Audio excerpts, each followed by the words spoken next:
que todo aquel que se queje con justicia tenga un tribunal que lo escuche, lo ampare y lo defienda contra el arbitrario. Diálogos Judiciales es un esfuerzo del Poder Judicial del Estado y TV Nuevo León para promover y difundir la cultura de la legalidad. Queda con ustedes el licenciado Mauro Zacarías Casimiro, moderador de Diálogos Judiciales. Comenzamos. Muchas gracias por estar con nosotros en esta nueva sesión de Diálogos Judiciales, un esfuerzo de TV Nuevo León, del Poder Judicial del Estado, para aumentar la cultura de la legalidad, como ya lo dijimos, y que es pues que usted conozca cuáles son aquellos derechos que usted tiene, cuáles son sus obligaciones, cómo cumplirlos, cómo hacerlos más eficientes. Y en esta ocasión vamos a tocar un tema, pues yo creo que de la vida diaria, un tema que no nos gusta pensar en él más cuando estamos inmersos en un procedimiento penal, y es precisamente el juicio penal tradicional, es decir, cómo se llevan a cabo los procedimientos cuando se acusa a una persona por un delito, cuáles son las diferentes etapas que enfrenta, también en el punto de vista de los afectados, ¿verdad? Cuáles son aquellos derechos que tienen, cómo los pueden hacer valer y demás. Y para eso hemos invitado a nuestros expertos del día de hoy, a quienes agradezco que estén con nosotros este día. Primero voy a presentar al maestro de Derecho José Alfredo Rodríguez Treviño, quien es ex presidente del Colegio de Jurisprudencia de Nuevo León y además catedrático de diferentes universidades del Estado en materia de Derecho, como la Universidad Autónoma de Nuevo León, la UDEM, la Universidad de Monterrey y la Universidad Regiomontana. Muchas gracias, licenciado. Buen día, Mauro, gracias por la invitación. También ex juez del Poder Judicial del Estado. Ex juez también. Sí, nos acompaña también el licenciado Javier Sepúlveda Ponce, también catedrático muchos años y presidente del Colegio Nacional de Abogados Especialistas en Juicios Orales. Muchas gracias, licenciado, por acompañarnos. Gracias por la invitación. Bueno, el tema es básicamente explicarle a usted cuál es el proceso penal tradicional. ¿Por qué le llamo proceso penal tradicional? Bueno, en el año 2012, contra toda expectativa, vamos a tener tres tipos de procedimientos. Vamos a tener procedimientos tradicionales, es decir, lo que siempre se han llevado a cabo o escritos. Vamos a tener los procedimientos orales que tuvimos en Nuevo León antes de la reforma penal constitucional, en un modelo muy nuevoleonés.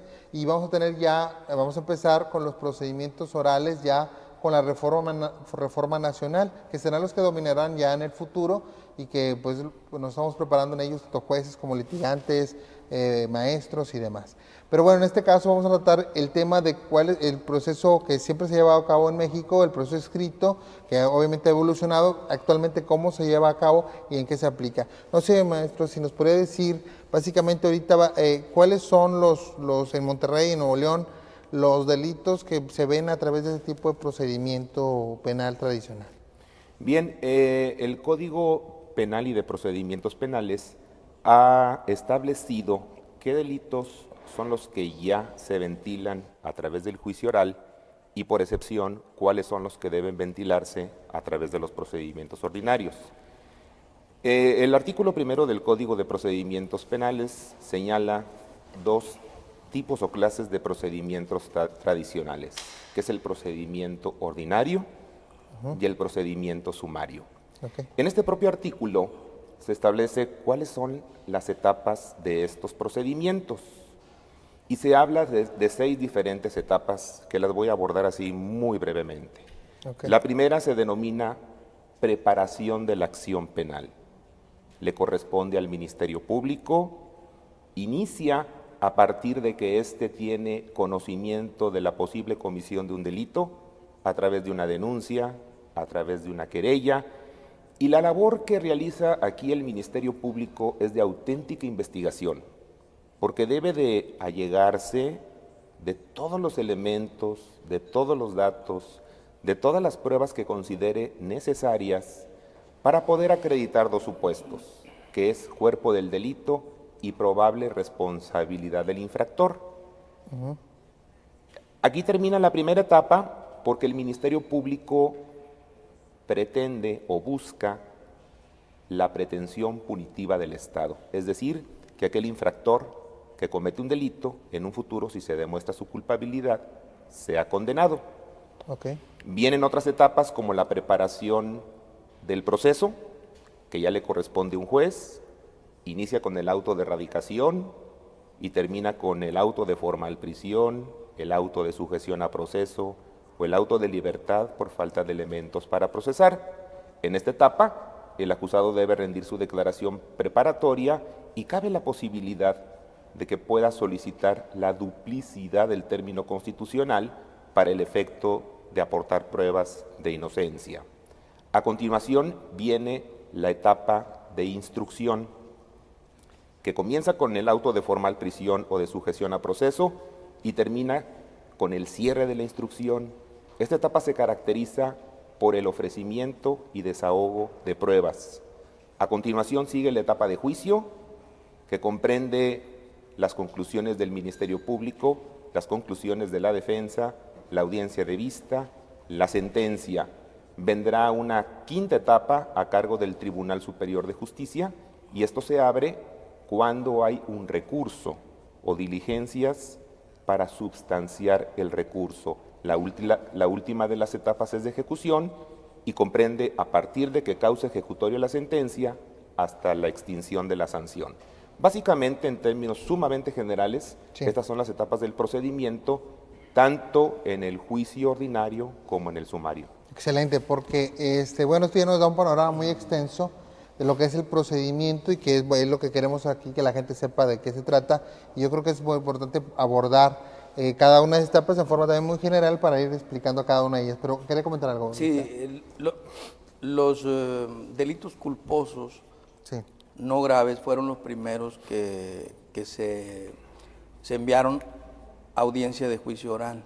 Después se fue ampliando el catálogo de delitos a esta forma de enjuiciamiento, pero con la lógica de llevar a cabo un proceso de, llamémoslo así, de capacitación y generación de experiencia en los operadores del sistema. Okay. La lógica era, los delitos culposos no graves, un ejemplo de ellos sería los accidentes viales, ¿verdad? En donde nadie queremos participar, pero todos estamos expuestos a algún día estar ahí. Y ese tipo de delito permitía que la autoridad realizara su trabajo con este nuevo esquema de enjuiciamiento y si se llegase a cometer algún error, no fuera de tal magnitud que no fuera reparable. Fundamentalmente fueron estos delitos los que iniciaron, luego fueron los delitos culposos graves y luego hubo los delitos dolosos, no graves, y ahorita me parece que los que faltan por ingresar a este tipo de enjuiciamiento pues son los delitos graves, los delitos sexuales, el homicidio, todos esos son los que todavía no ingresan en este nuevo catálogo que están siendo procesados a través del juicio oral. El juicio escrito son los que básicamente son más graves ahorita. Sí, que es donde la experiencia reina y permanece, y en donde estamos avanzando y evolucionando a través de la capacitación y el hacer diario es precisamente en la oralidad, en donde se llevan avances sustanciales en ese sentido, es decir, los operadores del sistema, agentes del Ministerio Público, defensores, jueces, magistrados, todos ya están debidamente preparados, pero sí la lógica era ir avanzando en la gravedad de los delitos de acuerdo también generara más experiencia en los operadores. Ahora, bueno, iniciando la cuestión de la preparación de la acción penal, que es la primera etapa que usted nos menciona, sí, esta es básicamente la investigación que hace el Ministerio Público, ¿es así? ¿Lo entiendo? Así es. A esta primera etapa también se le conoce como la etapa de averiguación previa. Así es, que es lo que conocemos todos. La averiguación previa. Ajá. La autoridad en esta etapa es el Ministerio Público. Aquí la figura del juez todavía no aparece. Es el Ministerio Público quien, con base en el artículo 21 constitucional, tiene la obligación de investigar y de perseguir los delitos. Esto sucede a raíz de que tiene conocimiento de la posible comisión del mismo. Generalmente es a través de una denuncia, de una querella formal, pero pudiera tener conocimiento a través de otras vías.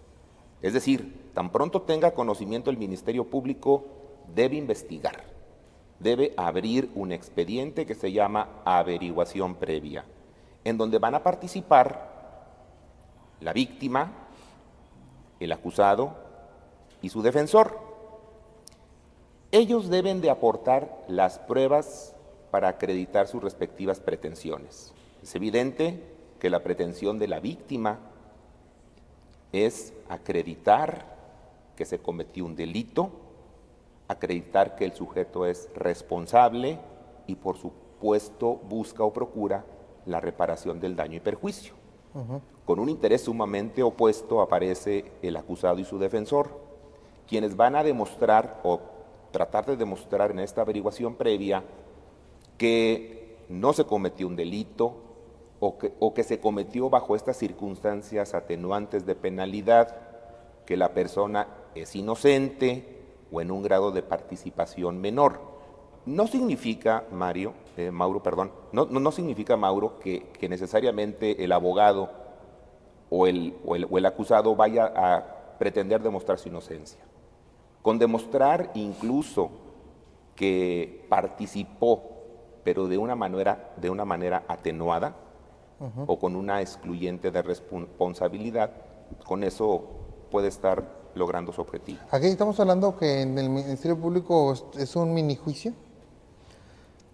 No necesariamente, ¿verdad? Porque no culmina con una decisión, pero sí es un procedimiento. Pero el Ministerio Público al final va a decidir si ejercita o no la acción. Si lo lleva ante un juez o no. Así es, decide si ejercita o no la acción penal, okay, y la somete a consideración del juez de la causa. Pero entonces aquí puede ser que a lo mejor la versión previa tiene una carga, vamos a llamarle, para las personas tan importante como el juicio propiamente dicho. Bueno, pues sí es muy importante, porque de ahí se van a derivar precisamente si procede o no las pretensiones que tiene el denunciante, la víctima. Y es a través de la figura del Ministerio Público donde hace o pretende hacer valer sus derechos. Lo representa el Ministerio Público y él es el encargado de hacer las averiguaciones previas para someterlas a consideración del juez en un momento dado, para que el juez decida si estamos frente a la probable comisión de un delito y la probable responsabilidad del acusado, del imputado. ¿Cómo finaliza esa etapa de la averiguación previa? ¿Esa decisión de llevarlo pero cómo se le llama esto? Consignación. Se consigna ante un juez penal la causa que... Cuando lo dice, sí, para mí sí es una persona que cometió delito, tiene una responsabilidad, lo lleva ante el juez, lo consigna ante el juez. Lo consigna ante el juez ejercitando la acción penal respectiva por los delitos que él considera que se cometieron, le hace llegar las diligencias que practicó, es decir, las declaraciones, las pruebas, los peritos, los peritajes, lo que haya reunido como prueba. Sí. ¿Sí? Y se lo pone a disposición del juez solicitándole que gire una orden de aprehensión. Ya propiamente que le inicie un proceso. Que inicie un proceso. Y si no y dice, pues para mí no es culpable. Bueno, esa es una situación bien importante, tocas un tema muy importante. Bueno, lo vemos después del corte, ¿le parece? Sí, claro. Vamos a hacer un pequeño corte aquí en Diálogos Judiciales. El tema es muy interesante, yo creo que es bastante importante que usted nos siga acompañando aquí en el programa. Le recordamos que tenemos un correo electrónico donde pueden mandarnos sugerencias y comentarios, que es dialogosjudiciales@pjnl.gov.mx. Volvemos un instante con ustedes.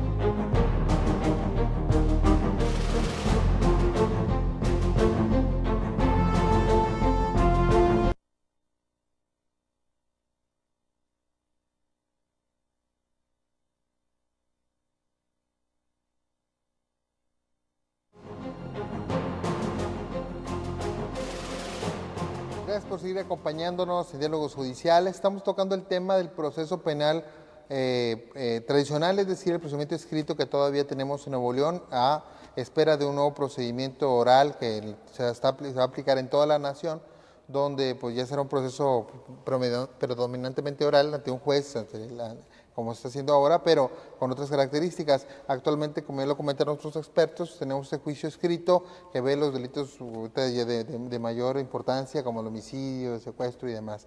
Pero estamos hablando de la averiguación previa, de la preparación de la acción penal, es decir, cuando el Ministerio Público recibe al ofendido, recibe al delincuente y, bueno, al probable responsable, y dice si efectivamente le ejercita acción penal, es decir, lo lleva ante un juez consignado o no. Cuando lo lleva ante un juez, ya decimos es una consignación ante el juez, pero cuando el Ministerio Público, para él no hay delito, o bien no es el responsable de esta persona, o bien hay una excluyente responsabilidad, ¿qué es lo que hace? Lo que hace es generar lo que se llama inejercicio de la acción. Después de haber... Eso es un término legal. Es un término legal. Ejercicio de la acción penal está previsto Ok. en el Código de Procedimientos. Después de haber desahogado todas las pruebas que le fueron ofrecidas al Ministerio Público, él cae en la conclusión de que no se encuentra encuadrado el delito y mucho menos la responsabilidad respecto al imputado. Y por eso genera un documento en donde da aviso a su superior, al procurador, que está dictando un inejercicio. Y bueno, la víctima puede realmente inconformarse en contra de ese inejercicio, acudiendo precisamente ante el procurador. Como un tipo de recurso. Es un recurso de inconformidad en contra de la resolución dictada por el Ministerio Público. Y entonces el procurador revisa y si está de acuerdo con el Ministerio Público dice... ¿La ratifica? Y si no, ¿lo puede ordenar que lo consigne?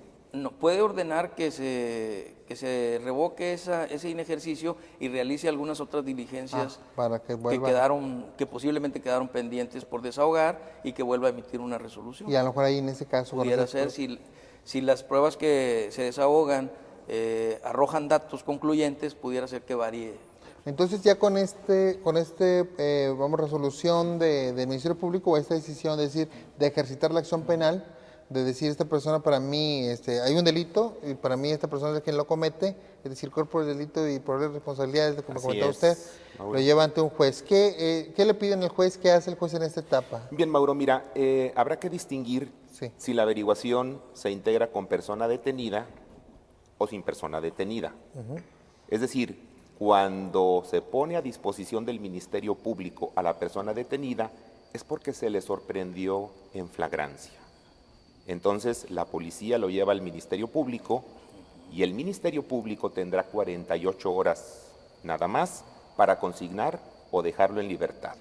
Tratándose de delincuencia organizada, se puede duplicar o se debe duplicar este término. Okay. Pero tratándose de una persona detenida, el Ministerio Público tendrá 48 horas para ejercitar o no la acción penal. Si decide ejercitarla, va a poner a disposición al detenido del juez y aquí no va a solicitar orden de aprehensión. Porque ya está detenido. Simple y sencillamente porque ya está detenido. Simple y sencillamente consigna el caso, como bien lo expresó el maestro Javier Sepúlveda, ejercita acción penal, consigna el caso al juez y el juez lo recibe, radica el expediente, le toma la declaración preparatoria.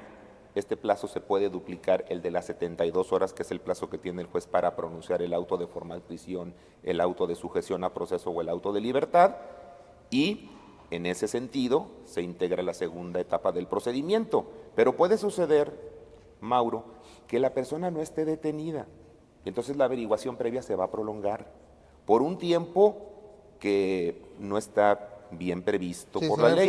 Claro, la ley te dice mientras que no prescriba el delito, porque existen reglas de prescripción. Pero aquí el Ministerio Público ya tendrá el tiempo suficiente. La prescripción es cuando ya no puede pedirse una sanción por esa conducta. Porque prescribe la acción penal, el Ministerio Público ya está impedido para ejercitarla ante un juez. Entonces la averiguación ya no tardará 48 horas, tardará un plazo mayor. El Ministerio Público seguirá con esa actividad de investigación, recabando toda clase de indicios, pruebas, diligencias, actuaciones, y una vez que concluya la averiguación previa, él deberá tomar una determinación. ¿Cuál es? O ejercitar acción penal o no ejercitarla a través del inejercicio de la acción penal, que como bien ya lo expresaba también el maestro Sepúlveda, este inejercicio puede ser recurrible a través de un recurso que la ley concede a la víctima. Se presenta ante el Ministerio Público expresando los agravios, se turna el procurador y el procurador tendrá que confirmarlo, revocarlo, modificarlo.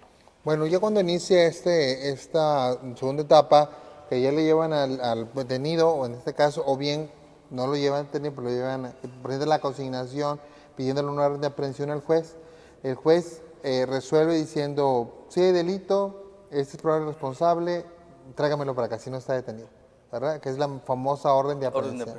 Esta es la orden de aprehensión. Vamos, esta es la segunda etapa del procedimiento. Así es.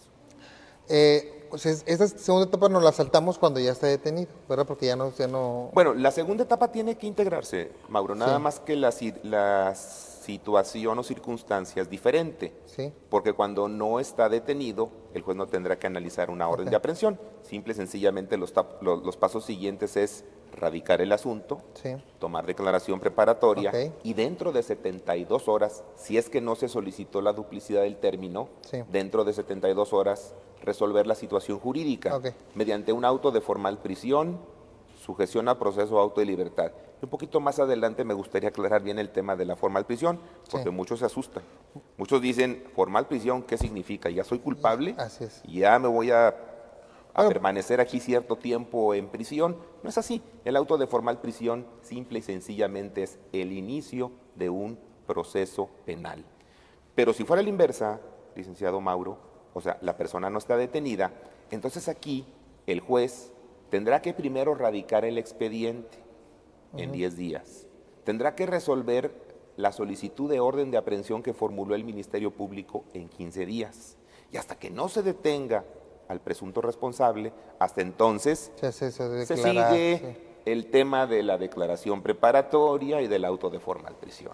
Bueno, vamos a ver ese punto de la formal prisión, de la sujeción al proceso. ¿Por qué 3 decisiones dentro al finalizar esta etapa? ¿Qué significan las 3 decisiones del juez? A ver, no comprendí. Sí, por ejemplo, dice, el juez tiene que terminar esta etapa con un auto de formal prisión, con un auto de libertad o una de sujeción al proceso. ¿Qué es cada una de ellas? Ah, muy bien. En el caso de, de dictar un auto de libertad, pues estimó que las pruebas aportadas por el Ministerio Público no son suficientes para dictarle el auto de formal prisión.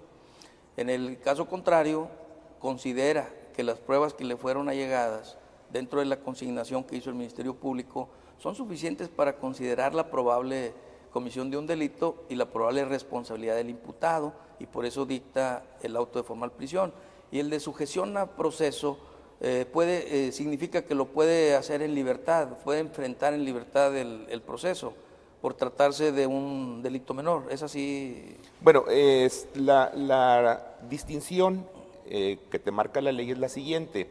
El auto de sujeción a proceso se va a dictar ante delitos que merecen pena alternativa Pena alternativa, exactamente. o una que no incluye privativa de libertad. Es decir, hay algunas conductas que se sancionan o con prisión, O con multa. o con multa, o con ambas a juicio del juez. Ajá. Entonces, ahí no se debe detener a la persona.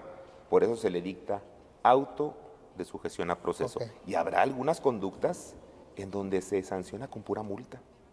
Tampoco ese es el... Una por ahí existe en el Código Penal, en donde se sanciona con multa y no con pena de prisión. Entonces, no se va a dictar el auto de Pero formal bueno, prisión por razón en los obvia, otros delitos donde sí, sino nada más pura... sujeción a proceso.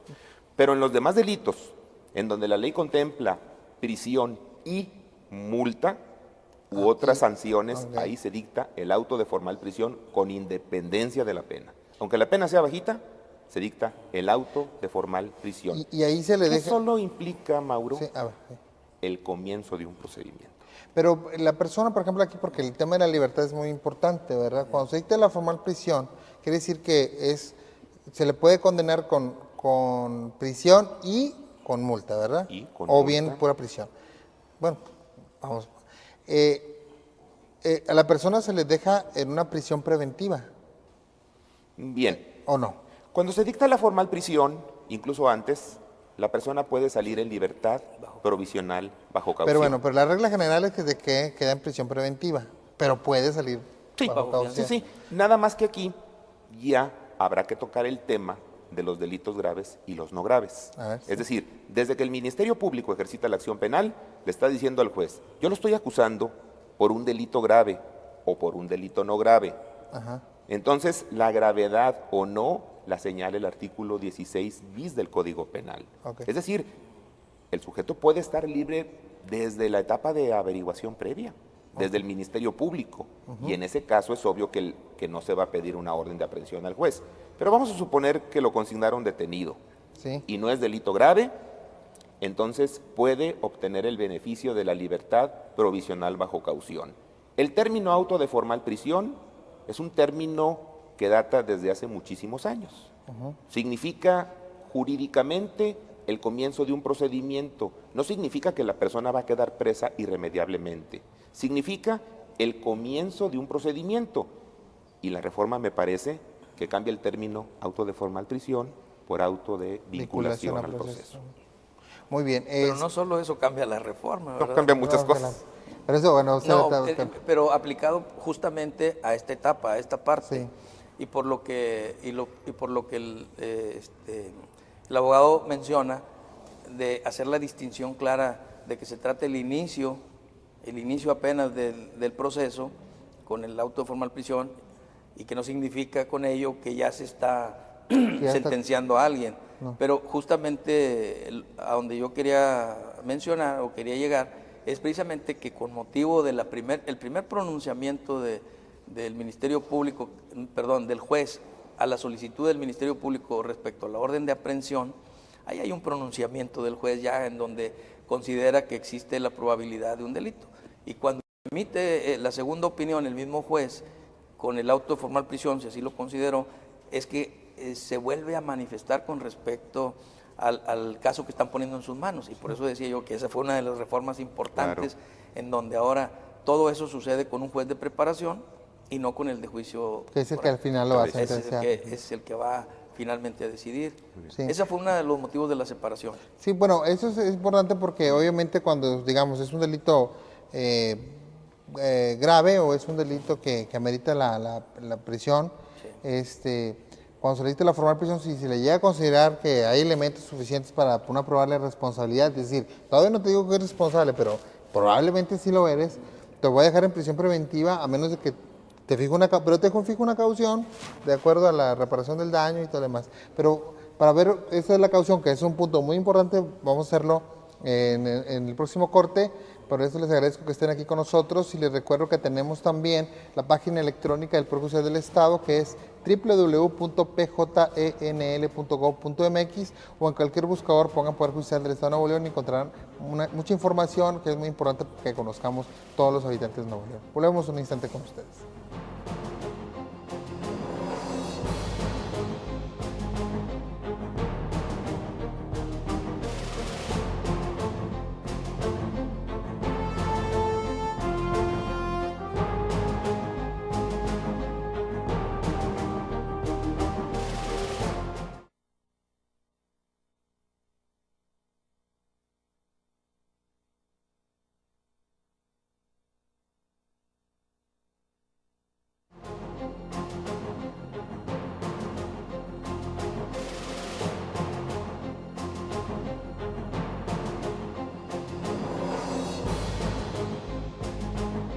Gracias por seguir con nosotros aquí en Diálogos Judiciales. Estamos tocando el tema del proceso penal tradicional, es decir, el procedimiento escrito que todavía tenemos en nuestro estado. Estamos hablando de las diferentes etapas, por si de alguna manera usted se ha involucrado en eso. Claro, no se lo deseamos a nadie, pero si como víctima o bien como posible responsable de un delito a usted o a algún conocido suyo le pasa esta situación, pues es importante conocer a lo que se puede enfrentar. Entonces, ya hablamos de la averiguación previa, de la etapa de ya cuando está un juez o lo que decide. Y estamos hablando, obviamente, en el sentido positivo de que siempre pues, considera el juez que hay una probable responsabilidad y un delito. Ya el juez dijo, formal prisión, es decir, ya si no está detenido, le giré orden de aprehensión, me lo trajeron, lo volví a considerar, dije, auto en formal prisión, es decir, lo vas a seguir un proceso y luego para dictar la sentencia.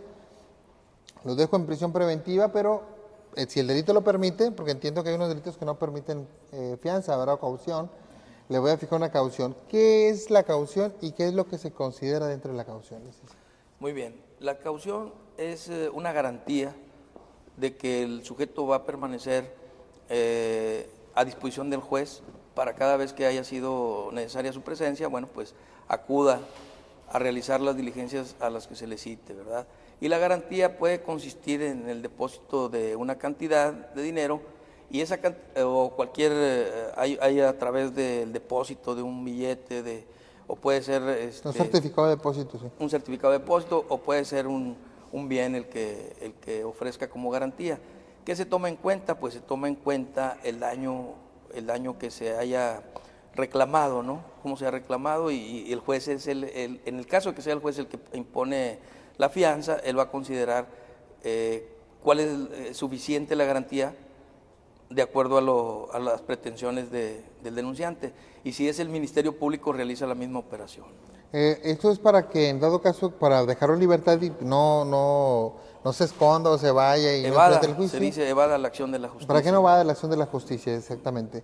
Y entonces con eso, bueno, pues ya se tiene ahí garantizado al menos la reparación del daño, que es muy importante que la persona que denuncie y ha sufrido un delito, pues tenga ahí al menos la reparación económica cuando puede repararse, porque hay casos que no se puede reparar.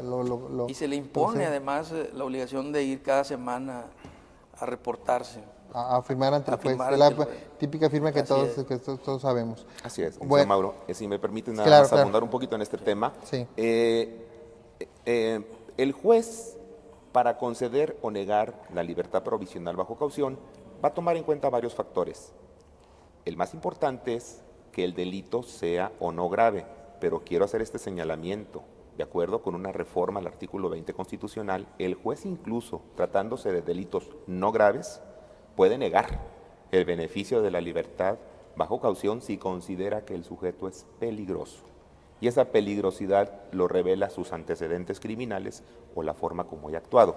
Licenciado, vamos a aclarar un poquito porque se me hace que hay una confusión, podemos generar confusión en eso de que delitos graves y delitos no graves. ¿Qué es un delito grave? ¿Quién considera eso? ¿Cómo se Bueno, mira, antes existía una regla matemática fácil de identificar. Si el delito en su término medio aritmético no excedía de 5 años, el sujeto podía ser puesto en libertad. Refiriéndose a la pena. Refiriéndose a la pena.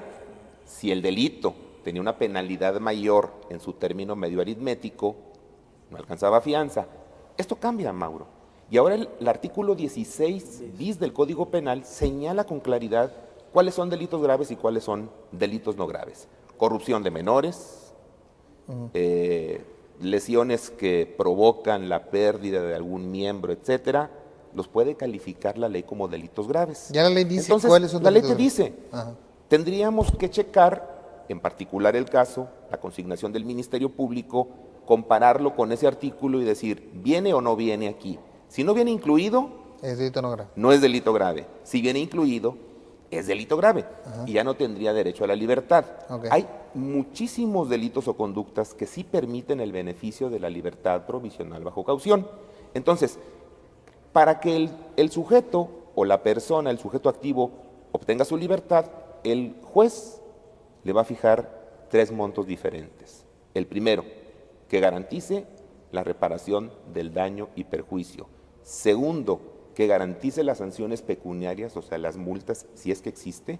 Y tercero, que deposite una cantidad de dinero para garantizar el cumplimiento de sus obligaciones personales, porque como ahorita bien lo decía el maestro Sepúlveda, cuando sale bajo fianza le imponen una serie de requisitos o de condiciones: presentarse a firmar una vez por semana, no ausentarse de la ciudad sin permiso del juez, informar los cambios de domicilio, no volver a cometer un delito, no molestar a la víctima, etcétera. Una serie de condiciones. Entonces, para eso es el dinero, para eso es la garantía, para tenerlo de alguna manera arraigado, sometido a la jurisdicción del juez. Muy bien. Y entonces, esto es muy importante, todos esos elementos son indispensables conocerlos porque, bueno, de alguna manera, en todos los delitos se da, si chocamos, también se nos aplica en esas circunstancias, ¿verdad? Son delitos no graves que ameritan fianza y a jueces del Ministerio Público, pues las aseguradoras comúnmente hacen ese trámite que nosotros desconocemos, pero que no se puede excluir, ¿verdad? Bueno, ya pasamos a la etapa ahora sí que llamamos de instrucción, como nos comentaba Alicia. ¿Qué es la etapa de instrucción? ¿Qué significa esto? Significa que se están dando los pasos necesarios para llevar a cabo, ahora sí, el proceso, en la siguiente etapa. Se está preparando para la siguiente etapa, que es precisamente la etapa de juicio. Sí, la sentencia, sí. No, previa a la sentencia, la etapa de juicio, donde se desahogan las pruebas. Ok. ¿Qué pruebas se pueden desahogar ahí? Porque ya muchas del Ministerio Público las trae ante el juez. Y entonces, ¿qué tipo de pruebas podría considerar el juez, aparte de las que tiene la averiguación previa? Pues hay una facultad que tiene el juez, inclusive de proponer pruebas para mejor proveer. Sin embargo, Sin embargo, él se sujeta a las que ofrecen las partes. Ok. Y estas pues, pueden ser testimoniales, pueden ser periciales, pueden ser de inspección, no sé, todas las Según el delito que se... según el delito que se haya cometido y las que hayan ofrecido las partes, tanto la defensa como el Ministerio Público. En este caso, el Ministerio Público ofrecerá aquellas que se consideren serias para seguir acreditando el delito mejor. Así es. Y la defensa para pues, tratar de librarse de eso. Mira, la defensa debería de gozar precisamente del principio de presunción de inocencia, y en todo caso se dice que no debe de probar nada. Quien debe de probar es el Ministerio Público, y si acaso... Pero ya lo prendió, ya le dio formal prisión, pues algo tiene que hacer el defensor. No, tiene que ofrecer las pruebas que él considere que lo excluyen de ese delito, ¿verdad? Okay. Y pueden ser de la misma categoría, que pueden ser testimoniales, pueden ser periciales, o puede ser de cualquier tipo, ¿verdad? Muy bien. Los tiempos, licenciado, ¿cuánto tiempo tarda esto? Es dependiendo del procedimiento, licenciado Mauro. Si es un procedimiento ordinario, son 15 días para el ofrecimiento de pruebas y 30 días para el desahogo. Si es un procedimiento sumario, son 5 días para ofrecimiento y 5 días para desahogo. Esta etapa de instrucción es vital, es de las más importantes en el procedimiento, porque ahí cada parte va a justificar sus pretensiones, es decir, el Ministerio Público plenamente la acusación, y si la defensa argumenta alguna circunstancia atenuante o excluyente de responsabilidad o alguna causa de justificación, tendrá que demostrarla. Por eso, la etapa comienza con el auto de formal prisión o de sujeción a proceso y termina con el auto que cierra la instrucción. De las pruebas, ya no más ¿Qué pruebas se pueden aportar? El artículo 219 del Código de Procedimientos Penales señala que se pueden aportar documentos públicos y privados, la prueba testimonial, la prueba pericial, la prueba de inspección, careos de reconocimiento, confrontación y toda aquella que a juicio del tribunal pueda servir para suministrar conocimiento, porque recordemos que lo que el juez quiere, y esto es un interés diverso al de las partes, lo que el juez quiere es llegar a la verdad histórica de los hechos. Entonces, cuando termina el periodo, ahí se dicta un auto que se llama cierre de la instrucción y comienza otra etapa que se llama de juicio. Entonces, todo dependerá del procedimiento, si es ordinario o sumario, y la ley señala incluso que estos plazos se pueden extender. Puede haber un periodo extraordinario, porque puede ser que un testigo no se localice en la ciudad y es necesario traerlo. Puede ser que un perito en ese plazo tan corto no pueda emitir una opinión científica, y estos plazos, de acuerdo con la ley, se pueden prolongar. Licenciado, un punto importante que me gustaría tocar aquí, precisamente tomando en cuenta esa nueva reforma, esta reforma de nuevos procedimientos orales, es precisamente, usted comentaba ahorita la presunción de inocencia. Bueno, la presunción de inocencia, pues realmente lo hemos comentado en otros programas, se ha diluido dentro de procedimiento escrito donde pues se hace un combate casi pues, igual por igual, cuando me tiene que probar primero a mí que cometí el delito, no tengo yo que probar mi inocencia, pero básicamente se le obliga casi al defensor a actuar, ¿no? Porque pues ya lo tienen sometido prácticamente. Pero es precisamente porque el sistema así lo ha permitido durante todo el tiempo, ¿no? Inclusive, mira, para que mejor... Yo veo por el hecho de la necesidad de que tener esa defensa adecuada, ¿no? Y buscarla siempre. Pues una de las reformas que se dieron ahora en el 2008 es precisamente la obligación de tener una defensa técnica, y se elimina el término aquel de persona de confianza, porque lo que sucedía era que eran puros coyotes los que estaban acudiendo a defender a los imputados. Con perdón de los pobres animalitos, ¿verdad? Con perdón de los animalitos. Sí. Pero así son conocidos coloquialmente en el medio, y no creo que nadie del público ignore ese término. Claro. Ahora, te decía, la presunción de inocencia, a pesar de que estaba prevista en la Constitución, no había reglas claras, ¿sí?, con respecto a eso, y no era realmente respetado. Ajá. Sino que evidentemente se le decía a los imputados que había que demostrar su inocencia, y eso era generalizado en la mente de los juzgadores. Así estaba definido, inclusive con la mención que hace ahorita con respecto a la decisión que tiene el juez de aportar algunas pruebas para llegar a la verdad. Eso ha sido algo que con la reforma ha sido eliminado. ¿sí? Y fue criticado duramente en la exposición de motivos porque se rompía un poco el principio de igualdad de las partes, ¿no? De que tuvieran las mismas oportunidades, y si el juez no debe de aportar prueba alguna, sino solo juzgar las que le son sometidas a consideración. Entonces, ahora con la reforma, bueno, la presunción de inocencia es precisamente lo que prevalece, y será el Ministerio Público el que está obligado a probar. Pero antes o en el sistema tradicional, pues sí era muy palpable. Es muy palpable ver que defienda sus pruebas, que las presente, que las defienda y que las haga valer.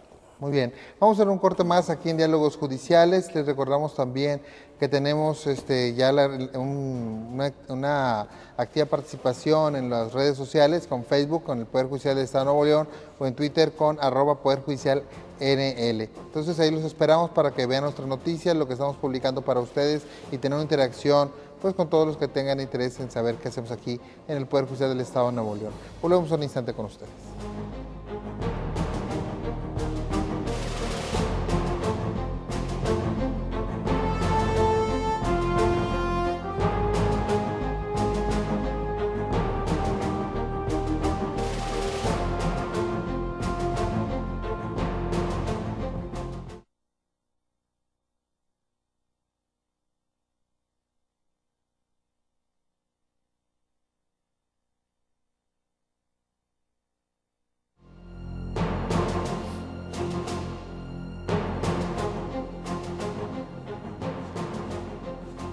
Gracias por continuar con nosotros en Diálogos Judiciales. Estamos tocando el tema del proceso penal tradicional, es decir, el proceso penal escrito que todavía tenemos en el Estado para diversos delitos, los más importantes actualmente, esperando que el próximo año, en el 2012, pues ya tengamos los juicios orales, la reforma nacional que se hizo, y que todos los juicios, todos los casos de delitos se vean por este nuevo procedimiento que tiene otra forma de llevarse a cabo.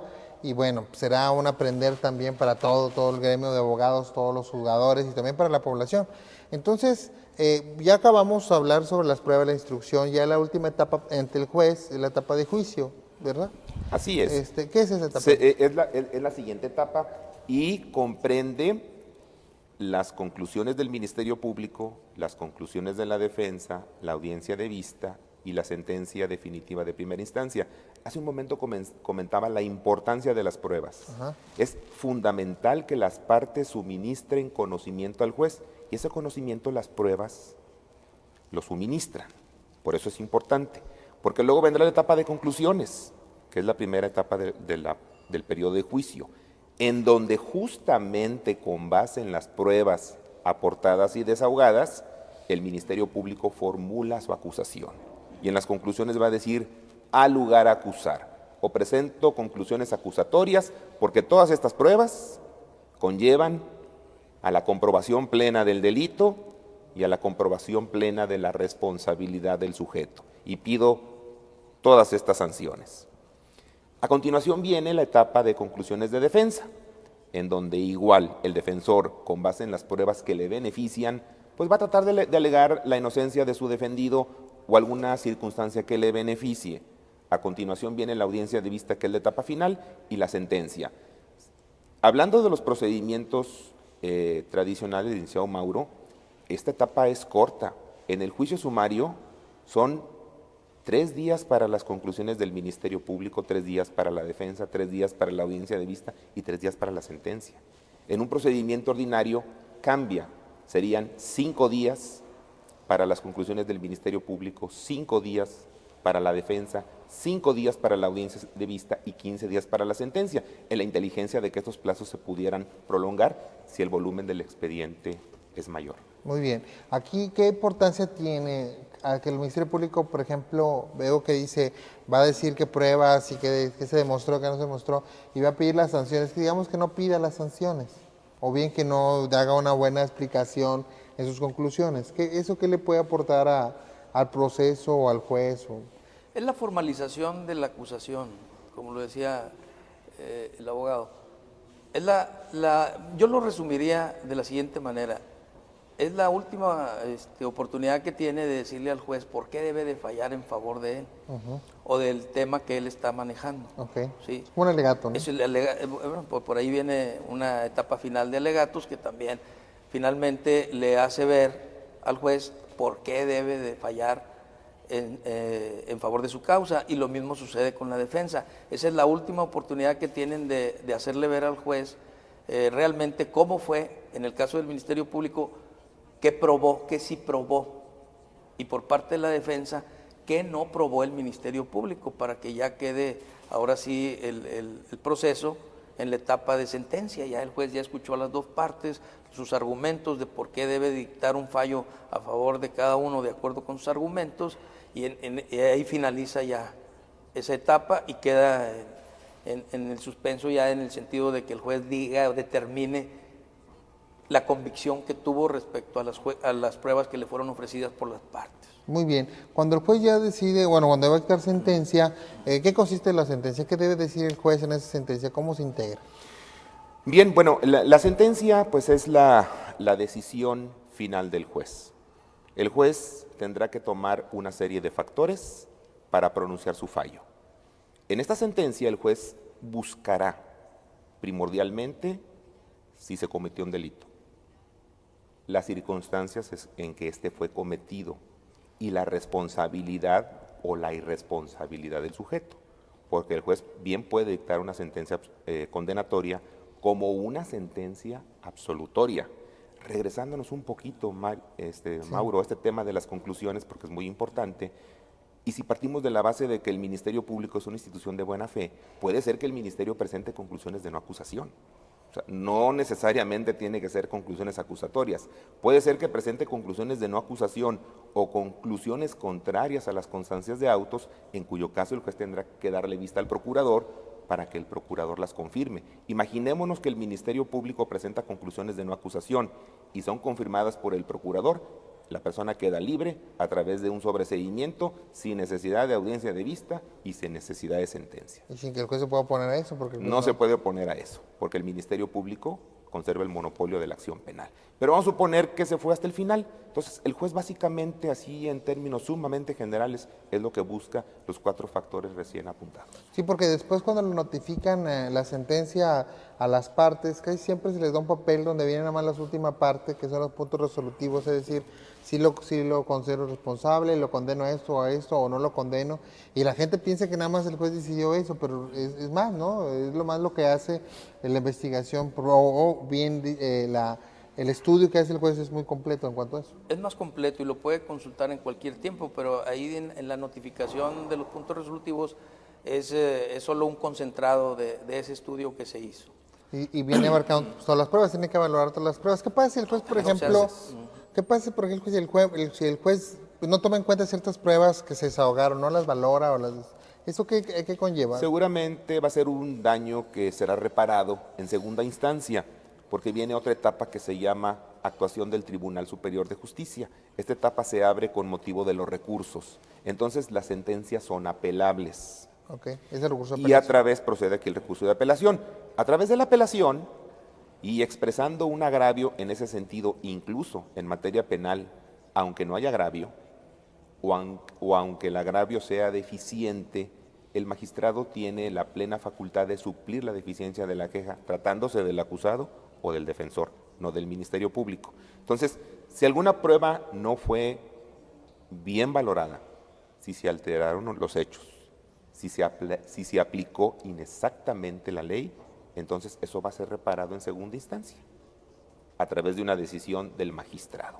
Y si todavía persiste el daño, esto puede ser reparado incluso en amparo directo ante un tribunal colegiado de circuito. Bueno, y esa sería la otra etapa. Ya después de la etapa esta de la apelación, digamos que se volvió a condenar, a confirmar que lo que dijo el juez lo condenó y el magistrado dijo que sí. Entonces ya viene la última etapa, que sería la etapa de ejecución, ¿verdad? ¿Qué se hace ahí en la etapa de ejecución? La ejecución de sentencia, bueno, pues se dan las condiciones para que se cumpla con la sentencia que haya dictado el juez, pero bueno, me gustaría decir que todavía queda el juicio de amparo, ¿verdad? Para atacar sí.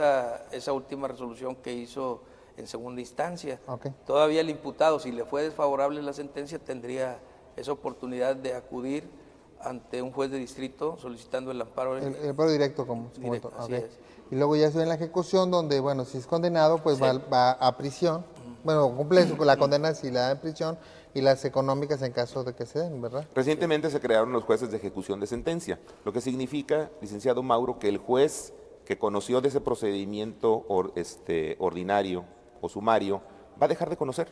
A él no le corresponde vigilar el cumplimiento de la sentencia.